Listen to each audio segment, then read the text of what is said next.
All right, we are back with another edition of the 19th Hole Podcast for Golfers. I'm your host, Dennis Silvers, and we thank you for tuning in, on whatever platform you're on. And we've got a great show today. We've got one of my favorite guests. He's always entertaining. He's always truthful. He's always opinionated, and that's why we love having the guy on. And you're going to enjoy the show. I promise you that. So let me tell you a little bit about our guest, Ken Green. If that name should sound familiar to you, Ken has played on the PGA Tour. He's also played on the Nationwide Tour for a bit. And as of late, the PGA Tour champions. And as I said before, he's been on more tours than Taylor Swift. Ken has a very impressive tournament career. He joined the PGA Tour in 1980, and I believe he turned professional the year before. He's got 11 wins, so the guy could golf his ball.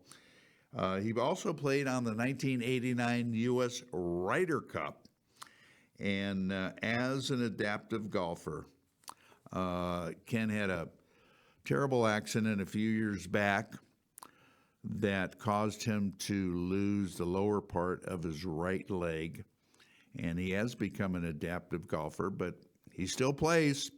He's still active. He could still hit it pretty good, but so he's amazing, and we're very, very proud to have him on the show. So anyway, Ken, let me welcome you on, and again, appreciate the time that you are giving us. And let me start off by asking you this. You know, a lot of news lately about the LIV Tour. I happen to know a couple of guys that play on the LIV Tour. They were just here in Las Vegas a couple of weeks ago at Las Vegas Country Club, and they had a pretty good turnout despite the weather being so-so. Both the players, which has become very evident, and golf pundits and golf industry people are saying more and more that the game is becoming more and more about the money and not just playing the art of the game like they did years ago, say, in your heyday. What are your thoughts about it? Well, unfortunately, it really is more about the money.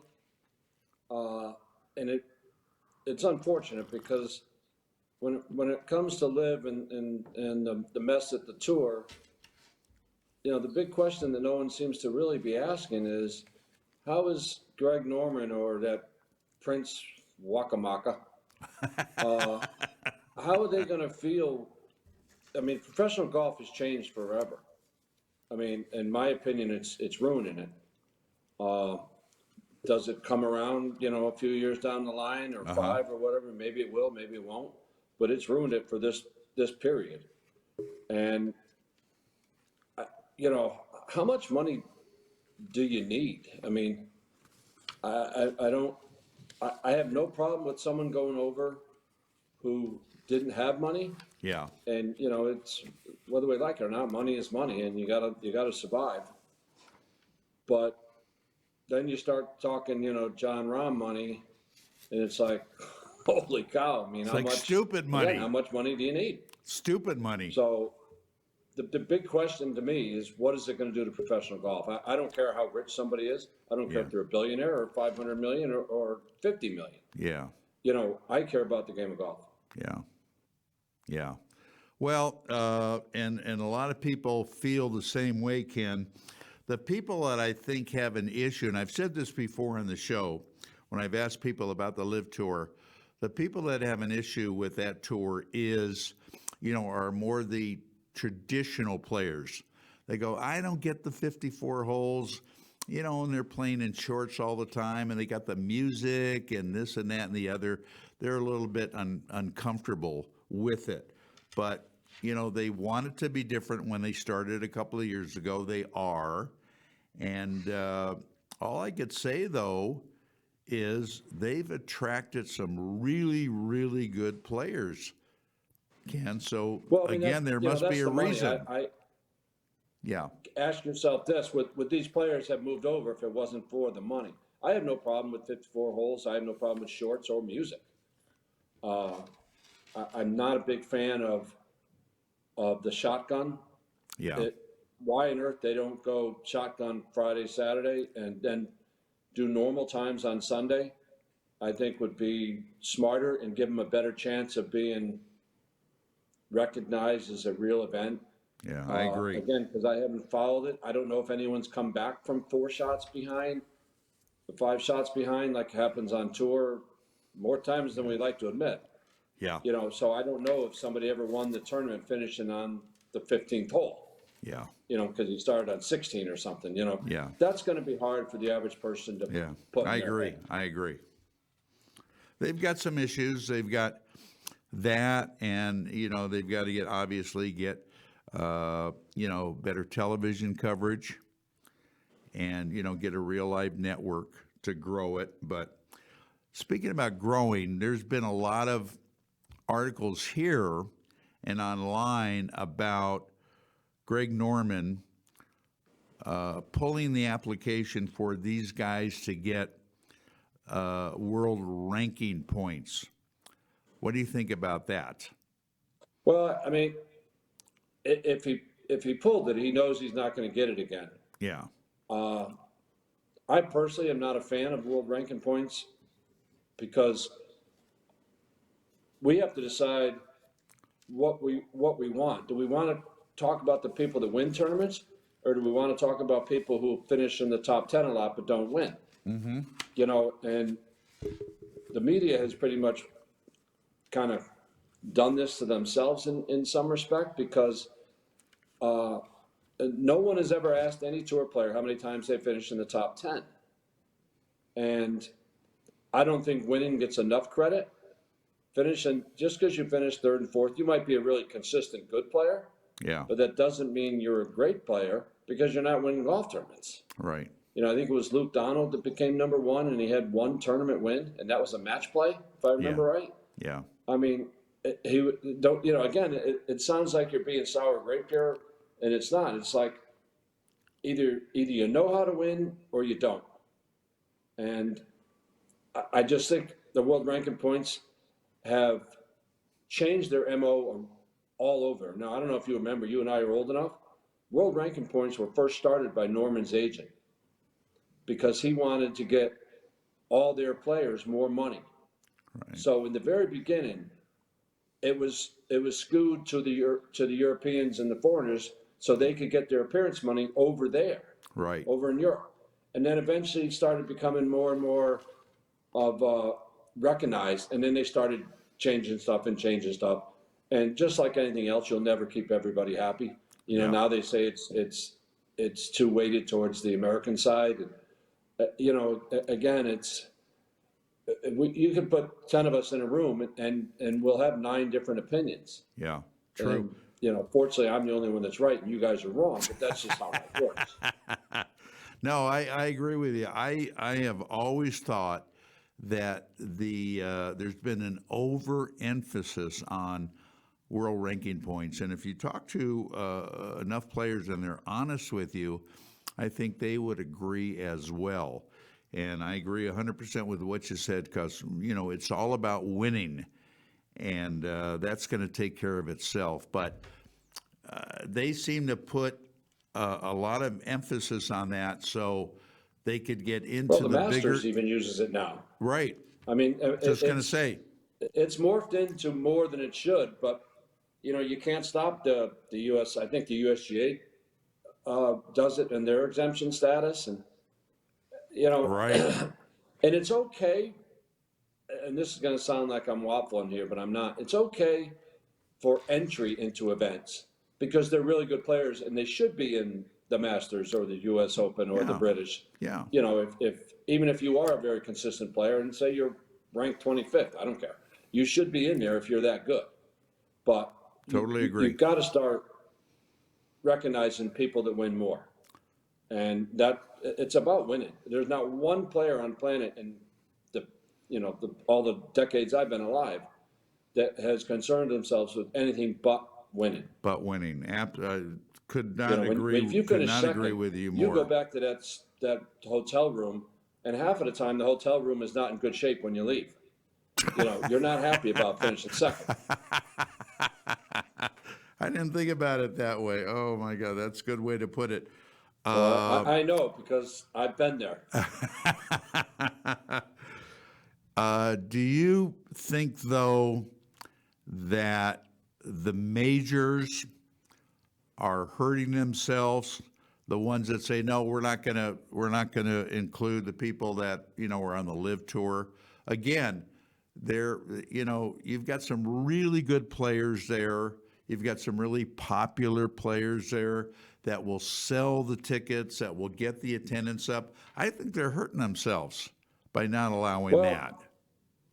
you know, it's to my knowledge, the guys that are eligible are getting in. The ones that so-called are the players, whether it's Yeah. right now it'd be Rahm and Brooks.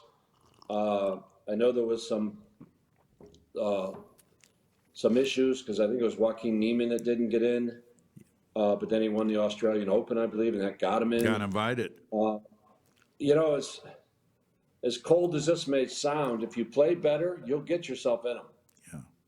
You know, and that's all you have to do. I agree. Is play better and get yourself in them. The majors are always going to have that 2 or 3 step ahead of all the other events because that's what normal public are used to. Right. You know, they're not gonna lock in week after week after week. You know, if the PGA Tour was only counting the majors only happened 10 times, all 10 would get massive coverage. Yeah. But True. they're every week, so you're only you can only watch so much golf. And right now the majors and probably TPC are the 5 big ones. Yeah. And it almost doesn't matter who's there. I mean, obviously within a reason, because it's the major. The tournament itself is gonna be what people hone in for. When you go to TPC or Augusta, it's about certain holes. TPC, it's those last 3. Augusta, Right. It's 10, 11, 12, and then what happens on the par 5s. And, there's been tons of players that are so-called middle of the line players that have won both. It could be Danny Willett Uh-huh. for Augusta, or Charles Schwartzel for Augusta, or Yep. Tim Clark, Craig Perks. Yep. They happen, but they're still going to get their fame because it is that big an event. Yeah. And the strange thing about golf, and only time will tell whether the LIV thing works. I believe right now they're a mess. I don't think they're even close to agreeing with the tour yet, and I think it's unfortunate because whether I like it or not, the Prince Waka Shaka is around. But what will happen if he gets tired of this game? Yeah. And that's the thing that scares the hell out of me. And again, I care about golf, but the majors will keep golf going. And Yes. if we have to go through a 10-year period of, oh boy, we're not getting the best players in all the events, we'll probably survive it, just like everything else. Yeah. Time survives all wounds, so to speak. Yeah. And but it's terrible. They need to. There's nothing worse than the male egos. I mean, you got Norman and those guys, and you got Monahan and those guys, and it's a nightmare.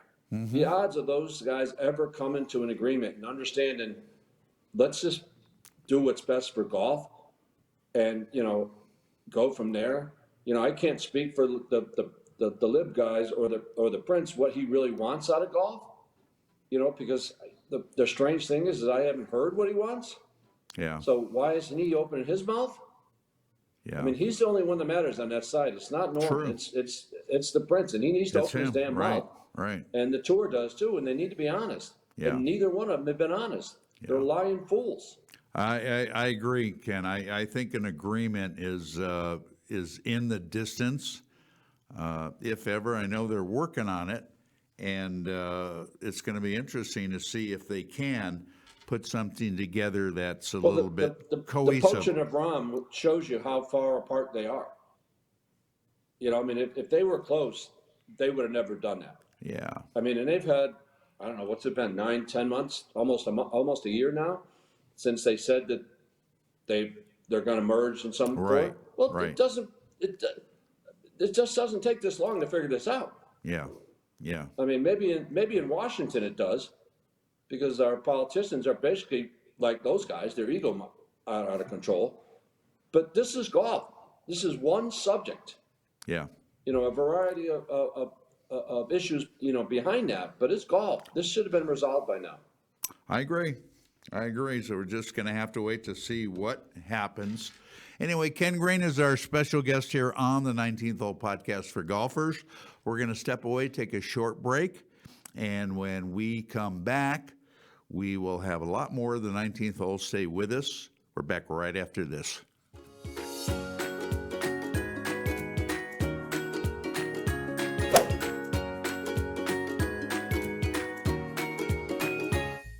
The revolutionary Power to Golf Club requires no swing to hit golf shots from 50 up to 225 yards. That's right, no swing. It's empowering golfers with physical issues to continue enjoying time golfing with friends and family. With just the push of a button, the easy-to-use Power to Golf Club launches shots down the fairway and onto the green. Whether a physical issue or just want to join in on the fun, the Power to Golf Club is for you. Visit online, powergolfclub.com. One of the perks about being in golf media is that I get to try every club ever made. Of course, like most things, some are better than others. I'm here to tell you that I have found unquestionably the absolute best performing set of irons I have ever played, and my scores show it. Let me introduce you to Grindworks, custom fitted irons that are made to fit your game. Grindworks offers players 3 different styles of irons. You can choose muscleback irons, cavity back irons, and even blades, along with some awesome wedges. And when you purchase your clubs, Grindworks lets you choose the type of shaft you want, the type grip you prefer, and even will adjust the loft and lie of your clubs if needed. That's unheard of. So what are you waiting for? Feel the power and experience and performance of these amazing clubs. Simply go to grindworksusa.com or call 281-651-4046 to order. Trust me, your handicap will love you for it.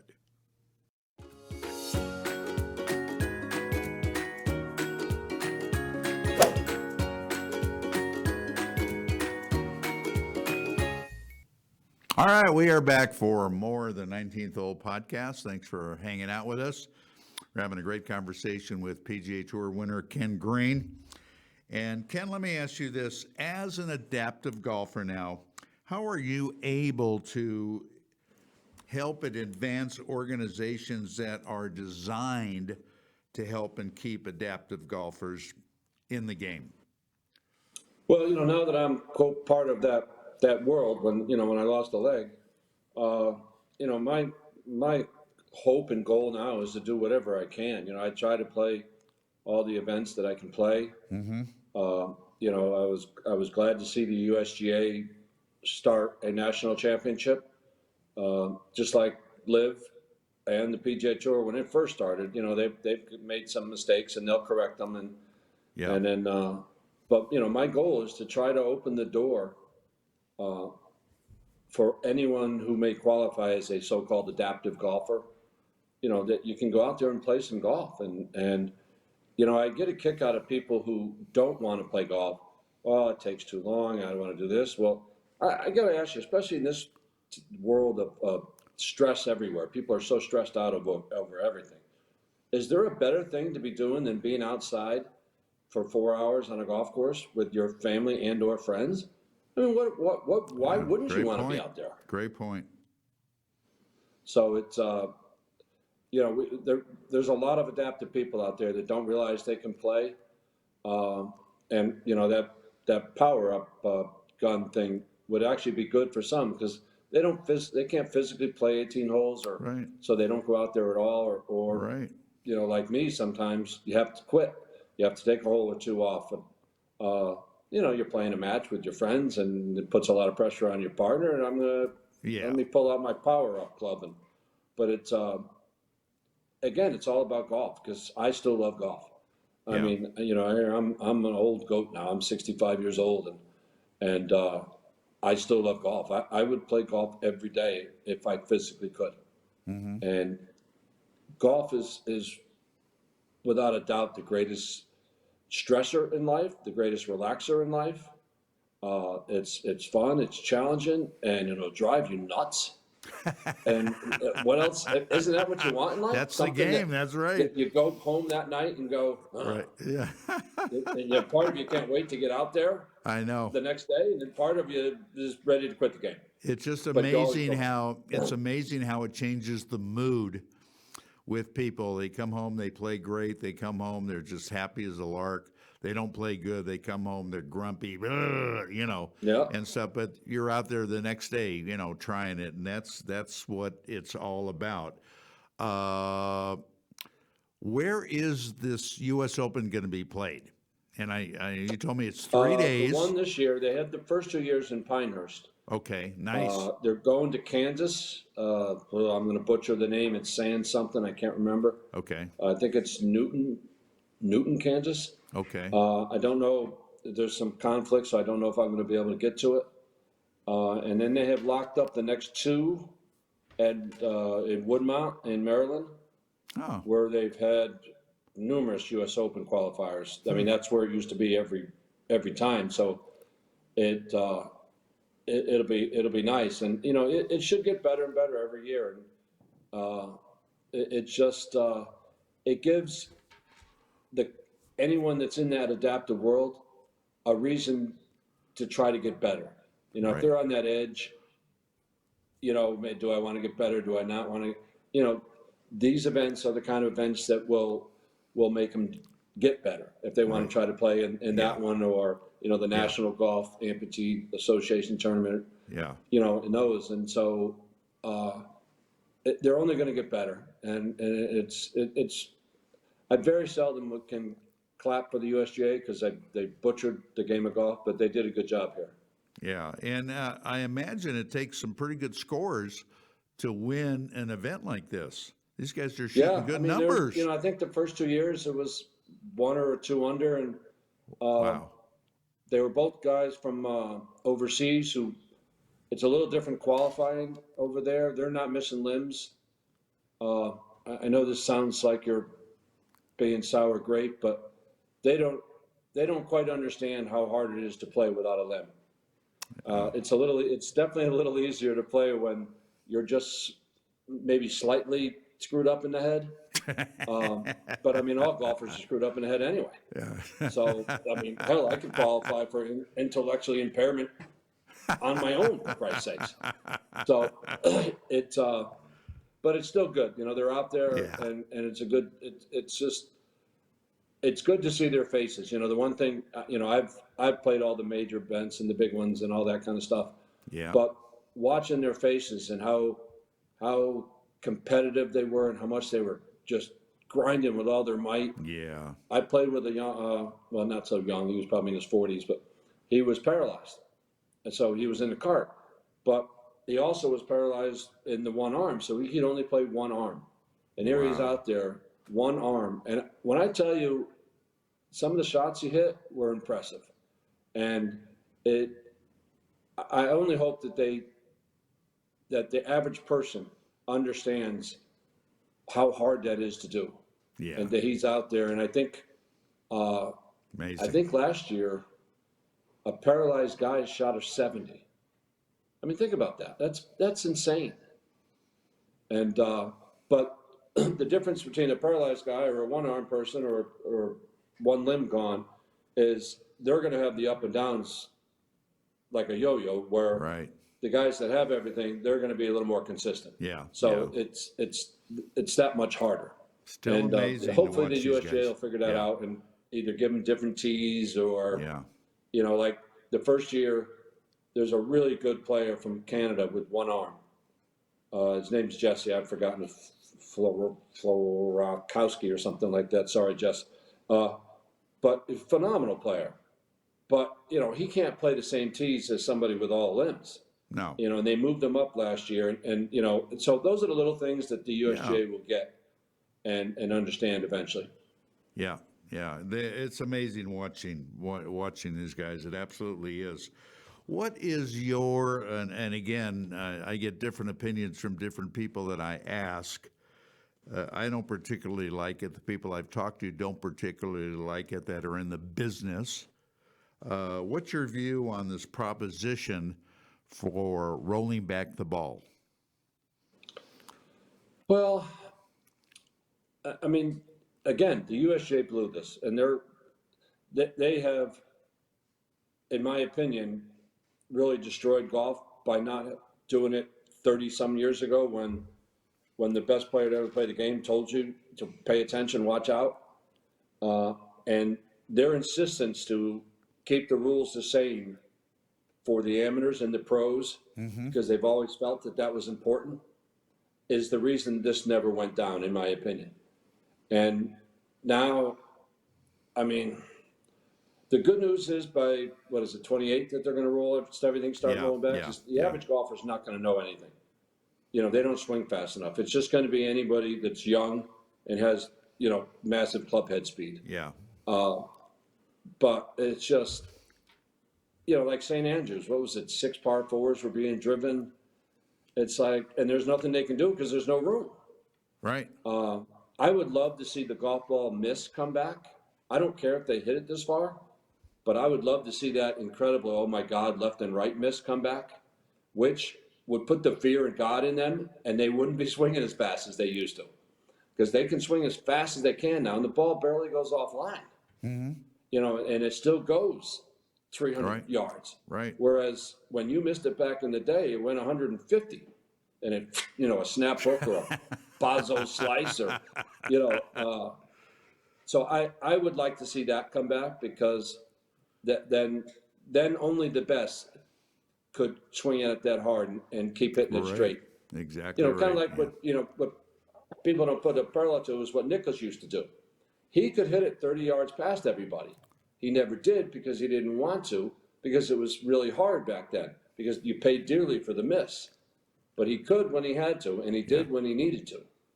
And you'd like to see whoever the new player is of that era, those top 2 or 3 players, have that same edge, over somebody else. And when it comes to driving, it doesn't really matter anymore.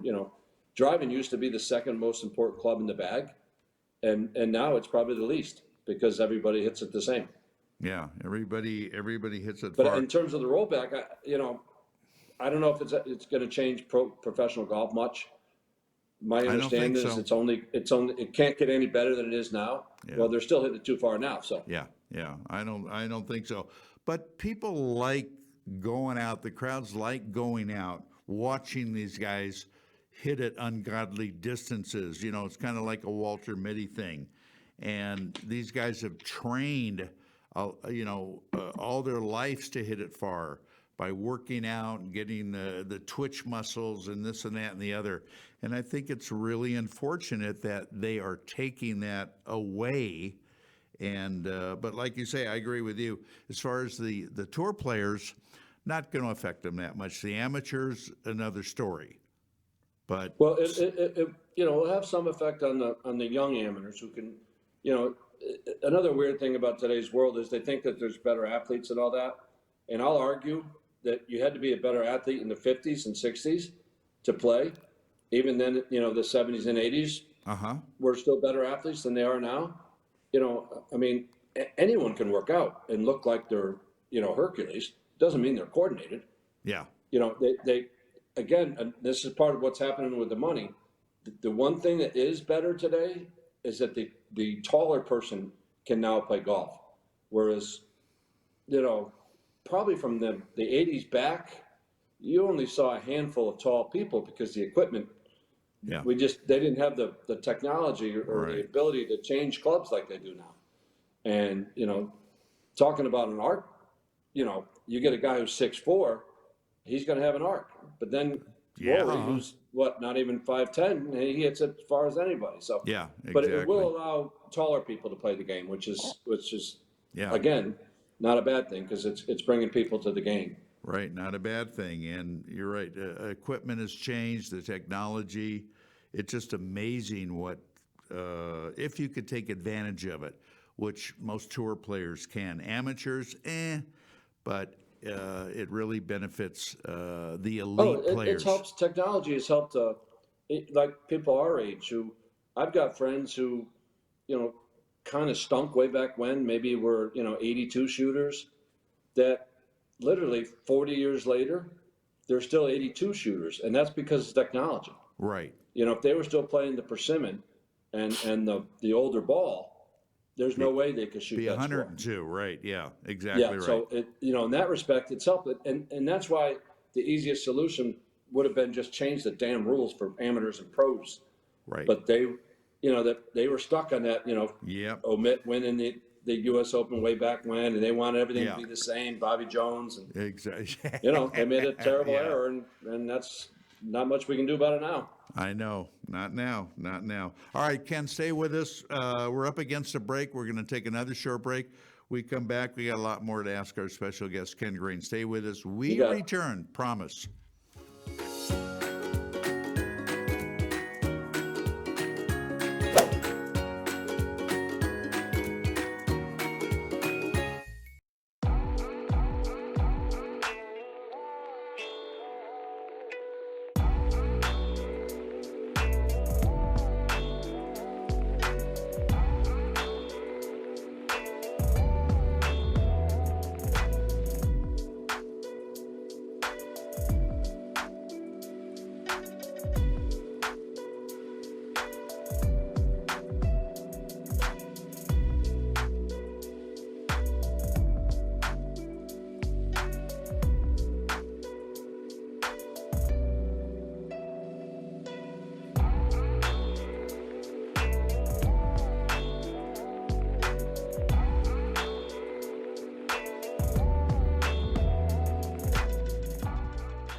As golfers, we want instant gratification when it comes to a better golf swing and playing better golf. Impossible, you say? Not anymore. Golf Boost Artificial Intelligence, AI, has developed and patented the most advanced swing analysis technology in golf. Simply, the algorithms detect your body position and then analyze your golf swing using their artificial intelligence technology. The AI captures all the relevant data from your swing video and then presents you a personalized lesson. Golf Boost AI is the ultimate swing analysis and virtual instruction system for golfers of all ages and abilities. This sophisticated software takes into consideration your height and build, playing level, and returns the ideal solution for your swing. Bottom line, Golf Boost AI is an incredibly convenient and cost-effective tool for golfers to improve their swing. Go to golfboost.com and check it out. The app is free to download and try. Visit golfboost.com today.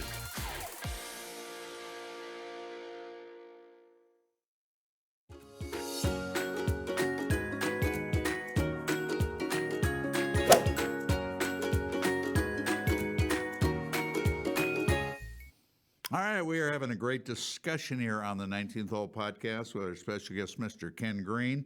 Ken, I don't know if you're familiar with the Greenwood putters with the wooden heads. They're in Canada. They sent me one. They're absolutely beautiful, and you put that together with I don't know anything about them. yeah, they are. They're made out of wood? The heads are made out of wood. They have different models, and they are absolutely beautiful. They feel great. You put that together with a great ball like any of the balls from Encore, and I'm telling you, you can make a hell of a lot of putts, which is, of course, I'll have to look it up. yeah. Remember the old days how you used to grab a driver? You literally grabbed it by how it looked, Yeah, because how the finish was. that's right. Yeah, And you went out and whacked it, and then you prayed like hell you could hit it good. exactly. Oh, I And, know. and it sounds like that's what you would do with the wooden base. You could have some great finishes. It's just a different look. The weighting is great. They have different models. They are. It's just like analogous to getting your car washed, and all of a sudden it drives better. When you get your car washed, it's crazy. But anyway, you've played in a lot of pro-ams. Ken, throughout your career, quickest way you think for weekend players to improve in your estimation? Well, one, you have to be honest with yourself. And again, and I hate using the word male ego because more women do play the game, but their ego gets in their way. They don't hit it as far as they think. And that's the number one. The other is their aim is usually awful. And if you really want to get better, you need to stay off the range, because unless you're really going to do hardcore work, you're not going to get any better one way or the other. Learn how to work with the swing you have, and then work on 80 yards and in, because that's where you're going to get better. Yeah. And it doesn't matter how old you are. You're going to improve your score with your wedge and your putter, and that's more so for the amateurs than even the pros. I agree. mean, it's great. Let's face it, the average guy doesn't have my hands or Spieth's hands or Tiger's hands, but they can work on it, and you can get better, and you have to swallow your pride and really understand your weaknesses and accept that if it's not working, you need to change it. So maybe you need to change your grip in terms of, maybe I played with a guy yesterday who was a pretty good player. He's like a 5 handicap, but he's got the yips, and he's refusing to admit he has the yips. And this is where our brain gets in our way. Yeah. Other guys, again, not hitting it. You don't hit it as far as you think. And it's okay. And if your ego's in the way, go get the clubs fixed. Turn your 6-iron into a 5-iron. Right. Everybody will Right. think you're hitting a 6-iron. Right. I don't care how you do it, but you've got to work around up here. Yeah. And you got to understand where your weaknesses are. Yeah. But it's Peter Costas, who has been my teacher forever. He's told me, he says, if a player lines up properly, there's 100 things we can do wrong in the golf swing. If you line up poorly, there's 1,000. Yeah. And 98% of golfers line up poorly. Learn how to aim right. That's all I mean by aim. I'm not getting too technical with the grip and all this, but I'm talking about aim. Mm-hmm. Because if you don't aim right, you got to create a flaw, and then you create another flaw. The strangest thing that a psychologist has never been able to tell me is, what is it about humanity that we keep creating flaws to offset the other flaw, and we don't even know we're doing it. Yeah. It's like, Interesting. and it doesn't matter what level you are. I've seen it from pro level to your level, and it's the wildest thing. It's like you instinctively know you're not set up right properly, so you create a spin out move or an over the top move or a twist and turn, and you've seen all the different swings. Yep. And this is what people do, and no one's been able to answer that question. Yeah. And the other one, which is even crazier, is, why do we keep doing the same thing wrong when we know we shouldn't do it? If you put your hand on the stove once, you're not going to do it again. Right. Well, don't swing too hard or don't over ease it. You shouldn't be trying these shots. And yet we do it over and over. Like, I'm doing it. I do it all the time now. And, I'm my own enemy because I used to be good and now I stink. So, but I still think I can pull off shots that I'm going to pull it off. And I'm like, I can't physically pull it off. What are you, an idiot? But we keep doing it over and over. Yeah, that's a I great think point. Any doctor to answer that question. That's a great point, because you're right. Something like that is simple. Proper alignment. Just, you have to start compensating, and it just causes all sorts of other issues that could be eliminated if you were to do the right thing. At the beginning. How many times have you heard say, well, if I learned how to mentally play better on the course, I'd be better, and they would. But then they'll say that I don't really care, but inside they really do care. Yeah, sure they do. Like, so make up your mind, because if you didn't care, you wouldn't be getting mad. I go, what do you mean you don't care? You just broke the damn club. It's like, make up your mind. If you really don't care, then go out and wing it, and who cares what you shoot? Yeah, yeah. But if that little guy upstairs really does care, then learn how to play golf. Right. You know, No, and agree. that you can learn. Everyone can be taught how to play I mentally, agree. you know, Yeah. and that's one of the best ways to get better. Yeah. Yeah. I agree. Well said. How has your practice routine changed, if at all, Ken, since your accident? Well, I'm a little different than most amputees because I physically can't practice much at all because of I caught a disease called CRPS. It's a nerve disorder from the accident. So I can't really, if I practice hard, you know, if I went out there for 35 minutes that night, I'm going to be in massive pain. And so I really don't practice anymore. I literally just go wing it every day. And it's, some days are better than other. And again, you know, Yeah. I'm still lucky. I've still got great hands. So, you know, I can still keep it around par most of the time, but it's nowhere near what I Yeah. used to practice. Yeah. Okay. Okay.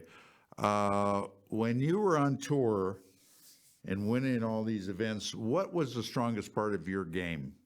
And if that started to go south, how did you correct it and get it Yeah. into the Well, house, so to speak? my short game was my best part.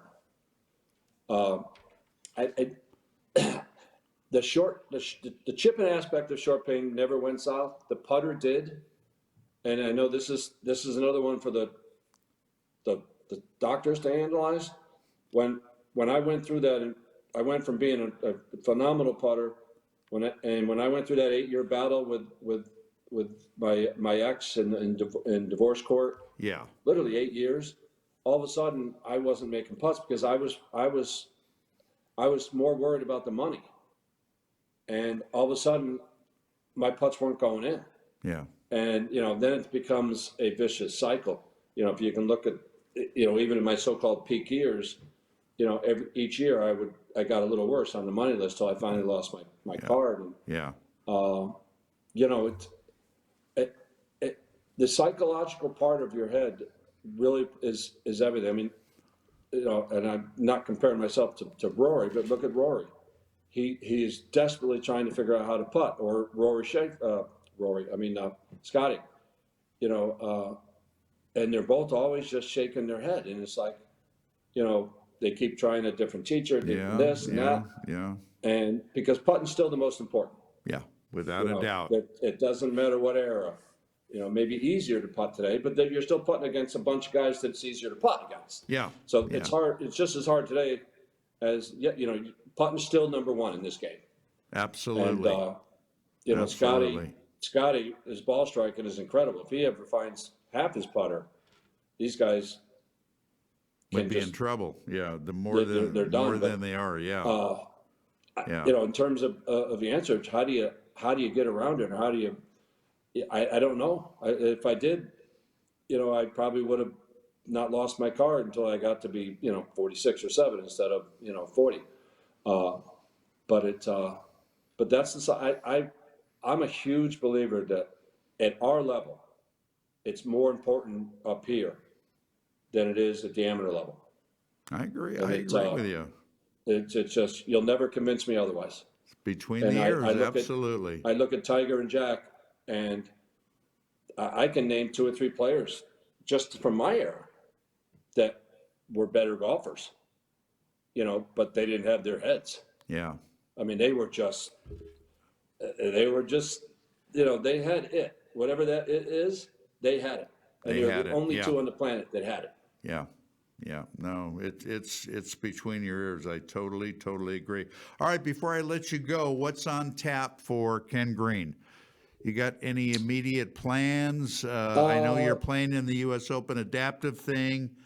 Are you going to be Yeah, I've anywhere got else? What are you two, doing? I got the United States Disabled Golf Association Open, sponsored by the PGA of America and Ping. That's in April. The other one is in July. And now I don't want to get too far ahead of myself, but I've actually had some pretty decent pain days, and my golf's getting a little better. So I still would like to play maybe 1 or 2 regular Champions Tour events. Just, it's always Sure. fun going out there. Sure. You know, even though I can't compete against them, but it's still fun being out there. And then the rest of that is just do whatever I can to help people. Yeah, no, that's great. That's great. Well, I can tell you, Ken, you're well admired, and credit to the game. We wish you all the best. Obviously, it was great kind of catching up, and if you need a caddy for any of these things, man, you got my number. Well, there's nothing wrong with bad caddies. I've had them before, so I will keep you in mind. Please keep me in mind. I appreciate it. All right, we will be in touch. Great seeing you again. All the best. Stay well, and we'll talk to you soon. Thanks for coming All on. right, man. Be good. You Take be care. good. All right, everybody. Ken Green, what a great guy. All right, we're going to step away, take our last break. We're going to have our golf minute tip in it as well, and we'll return right after these.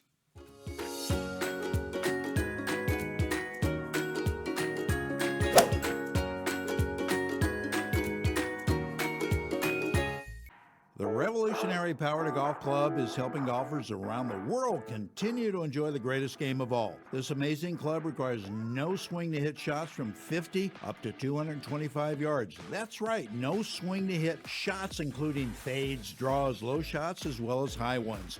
One incredible club does it all. Golfers with a wide variety of physical issues, including bad backs, hips, shoulders, and more, are now back in the game golfing with friends and family.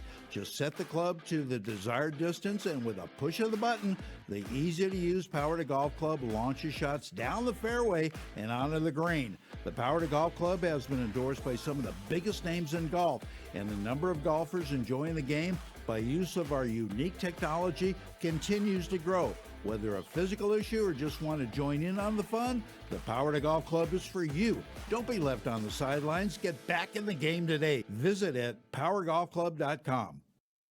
Carter Bonus of Spectrum Golf not slowing down. His third year at the PGA show, and the cameras are still following him. This time, Whistle Sports Media and Entertainment and Fox 35's morning show in Orlando, Florida. Carter, who is on the autism spectrum, has been Sports Illustrated Sports Kid of the Year, the Masters UPS Unstoppable CEO of the Year, all while securing a spot on the Stars of the Spectrum golf team created by former NFL quarterback Doug Flutie. Carter has been telling his incredible story about why he started his line of golf apparel around the globe, and his impact is making a difference. I know that some stuff seems hard and that it's impossible, but one of my favorite quotes is, "It seems impossible until it's done." And over the past 3 years, I never thought I would get here and do all the stuff that I'm doing right now. Be Sports Illustrated Sports Kid of the Year for 2022. Be UPS's and the Masters Unstoppable CEO. Meet Steph Curry. Meet all of these good people. Meet Ernie Els, Alex Checa. Meet all, and be speaking in schools and in front of all of you good people. And everyone that I've spoken to before. I never thought I would do any of this. When I was little, I thought I would be nothing. But now I'm actually here, and I am successful, and I am happy, and I am thriving, and I'm saying if I can do it, you guys can do it. Carter, who loves playing golf, designed his own logo and put it on the softest material he could find because he has a skin sensitivity. So it not only looks good, but feels good too. He offers hats, belts, shirts, pants, and more. For more information, go to carterspectrumgolf.com.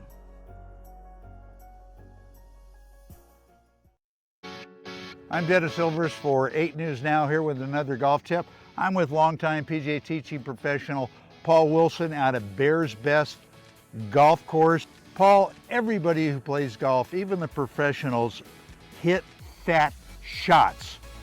What causes that, sure do. and how can we stop doing it? So fat shots are the easiest shots in the world to fix. So the average person, when they go to hit the golf ball, they're up here, they're looking at an object, they just pull the club down, and that traps them with the weight on the back foot. So all we have to do is get the weight off of our back foot as we're coming through impact. All you gotta say to yourself is feel the heel, right here, feel your heel. So you do a few practice swings like this, but as you're coming through impact, feel your heel lift a little bit. Okay, so you do that 2 or 3 times, like that. If the heel is lifting, your weight is shifting. Then of course you apply it to your shot and you'll eliminate the fat shots instantly. Great tip. You want more? PaulWilsonGolf.com. For the Golf Minute, I'm Dennis Silvers, and we're going to see you back next time. So long, everybody.